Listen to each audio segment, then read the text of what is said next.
ಹೆಸರನ್ನ ಘೋಷಣೆ ಮಾಡ್ತಿದ್ದಂಗೆನೆ ಪರಿಸ್ಥಿತಿ ಬದಲಾಗತ್ತಾ? ತುಮಕೂರಿನ ಪರಿಸ್ಥಿತಿನ ಬದಲಾಯಿಸೋದ್ರ ಬಗ್ಗೆ ಏನು ಯೋಜನೆ ಅವ್ರದ್ದು? ಆಮೇಲೆ ಆ ಬೇಡಿಕೆ ಬರ್ಬೋದು. ರಾಮನಗರ ಆಯಿತು, ತುಮಕೂರು ಆಯಿತು, ಕೋಲಾರ, ಚಿಕ್ಕಬಳ್ಳಾಪುರ, ಬೆಂಗಳೂರು ಗ್ರಾಮಾಂತರ,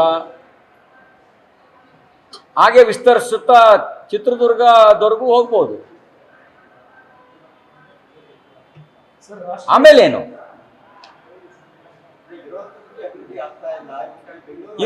ಈಗ ಹೆಸರನ್ನು ಬದಲಾಯಿಸ್ತಿದ್ದಂಗೆನೆ ಸಮಗ್ರ ಅಭಿವೃದ್ಧಿ ಆಗಿಬಿಡುತ್ತಾ? ಅಭಿವೃದ್ಧಿಗೆ ಈ ಸರ್ಕಾರದ ಯೋಜನೆಗಳೇನು? ಇನ್ಫ್ರಾಸ್ಟ್ರಕ್ಚರ್ ಡೆವಲಪ್ಮೆಂಟ್ಗೆ ಕಳೆದ 3 ವರ್ಷದಲ್ಲಿ ಎಷ್ಟು ಅನುದಾನ ಕೊಟ್ಟಿದ್ದಾರೆ? ಒಂದು ಸರ್ಕಾರದ ಅಳತೆಗೋಲೆ ಕ್ಯಾಪಿಟಲ್ ಇನ್ವೆಸ್ಟ್ಮೆಂಟು. ಅವ್ರ ಫೈನಾನ್ಷಿಯಲ್ ಸ್ಟ್ರೆಂತನ್ನು ಅಳೆಯೋದು ಅವರ ಬಂಡವಾಳ ವೆಚ್ಚ ಎಷ್ಟು ಅನ್ನೋದ್ರ ಮೇಲೆ, ಕಮಿಟೆಡ್ ಎಕ್ಸ್ಪೆಂಡಿಚರ್ ಮೇಲೆ ಅಲ್ಲ.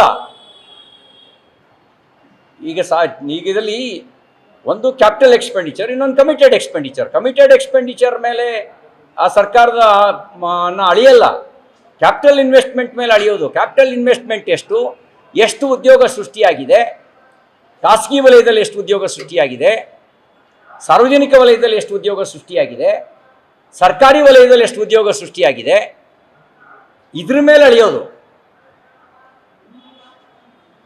ಇದನ್ನು ಸರಿಯಾಗಿ ಮಾಡಿದರೆ ತುಮಕೂರಿಗೂ ಒಂದು